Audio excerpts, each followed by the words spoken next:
So I've played and reviewed literally hundreds of Game Boy Homebrew games by now, and a vast majority of them have been made in Game Boy Studio. So it does take a lot to really wow me these days, but there is one game that has managed to do just that, and it's the game we're looking at today. It's called ONI.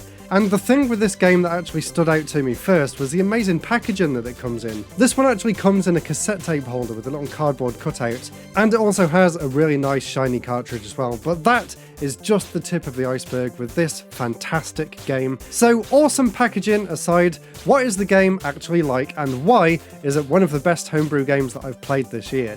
Let's find out.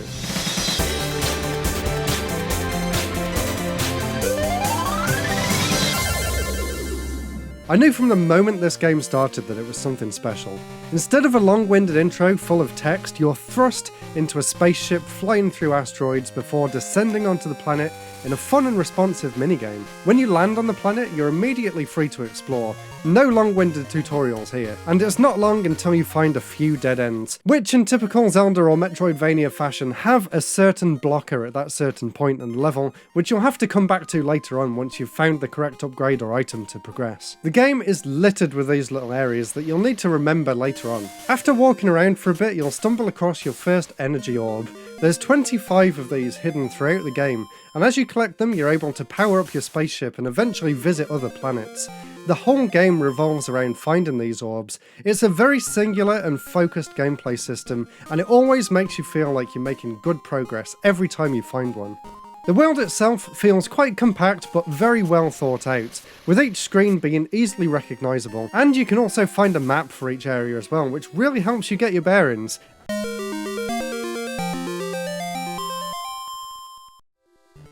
And it even gives you a few hints of where to go next. And before long, you'll come across a few upgrades, and without giving too much away, this really opens the game up a lot in terms of movement and being able to explore.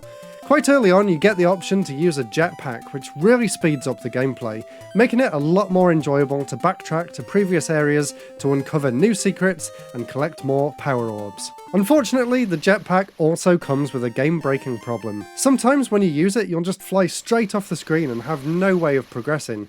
This happened at least 4 or 5 times throughout my playthrough, and it was always unexpected, and it forced me to reset the game and lose substantial progress as well. Luckily, the game does autosave quite regularly, and yes, this one does have a battery backup too, so you don't need to worry too much about switching it off and starting over, or writing down long passwords each time you finish playing either. As well as the exploring and puzzle solving, there's also a range of boss encounters,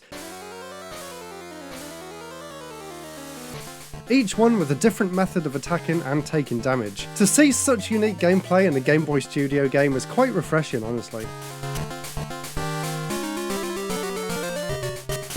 While the main game is very well polished and it feels great to play, there's another aspect of the game though which unfortunately isn't so good, and it really feels at odds with the rest of the adventure. There's certain sections where you can send this robot into holes to explore and help you to get to otherwise inaccessible locations, which on paper sounds like a cool idea, and the way the game changes from a top-down action game to a side-scroller could have been great.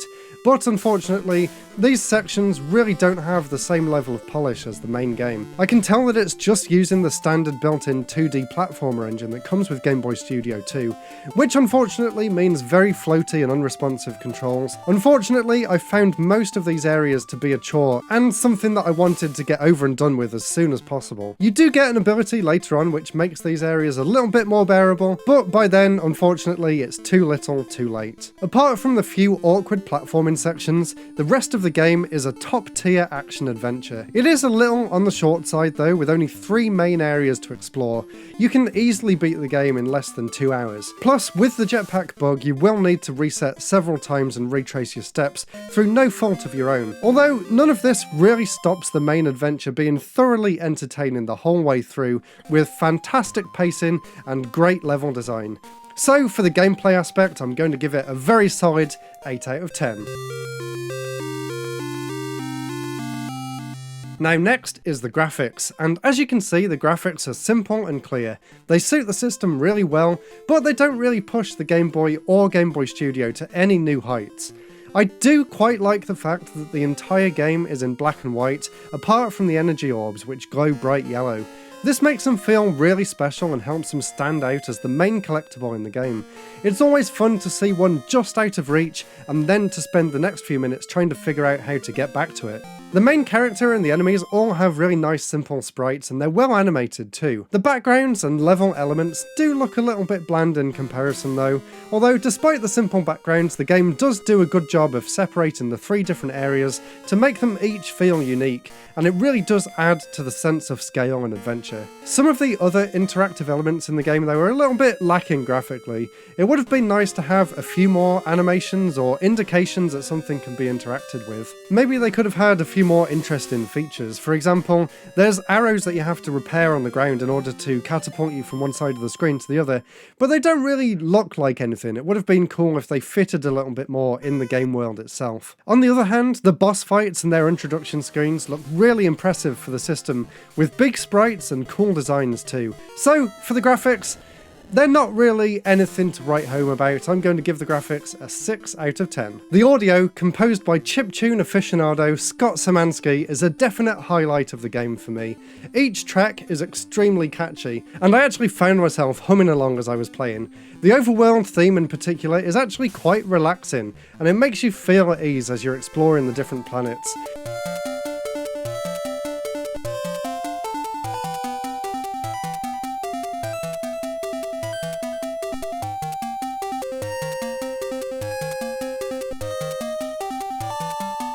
The dungeon music is more tense and helps give that sense of urgency and claustrophobia.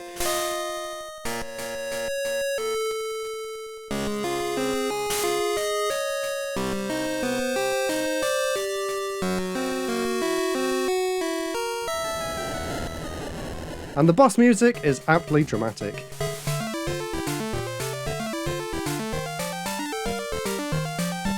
Each main area has its own distinct theme, further helping with the immersion and sense of adventure.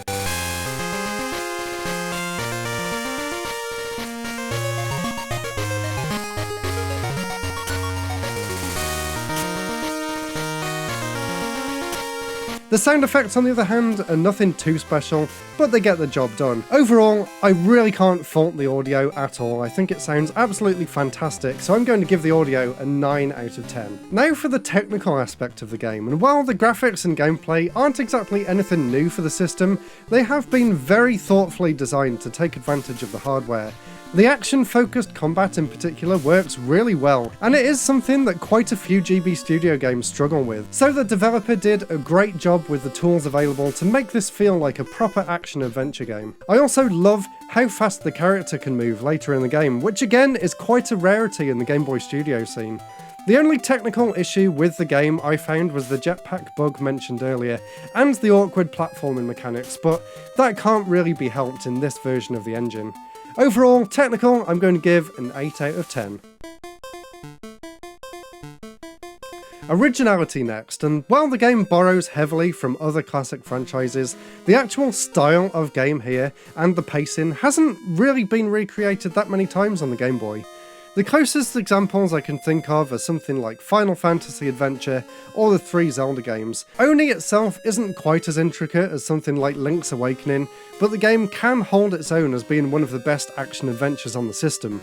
However, with Game Boy Studio taking off more and more recently, and with a wealth of new action-adventure games being developed for it right now, it will be really interesting to see if it can hold its place near the top of the genre in the coming years. I really can't wait to see what the future holds with Game Boy Studio. There's so many incredible projects going on at the minute. So for this game, as it stands in 2022, I'm going to give Originality a 7 out of 10. So overall, ONI is actually one of the best action-adventure games that I've played on the system, homebrew or otherwise. And aside from a few awkward platforming sections, it is a really well-paced action-adventure game with fantastic music, great controls and graphics, and just a really fun core gameplay loop of finding the energy orbs in order to visit the various different planets. And even though it only took around 2 hours to beat, it definitely left a lasting impression on me, and I'm sure it will for you as well. So So definitely check the game out. I'll put a link in the description so you can go to the developer's itch.io page. Let me know down in the comments below what you thought of it. Let me know if you've ever played the game. And before we go, I have something to show you.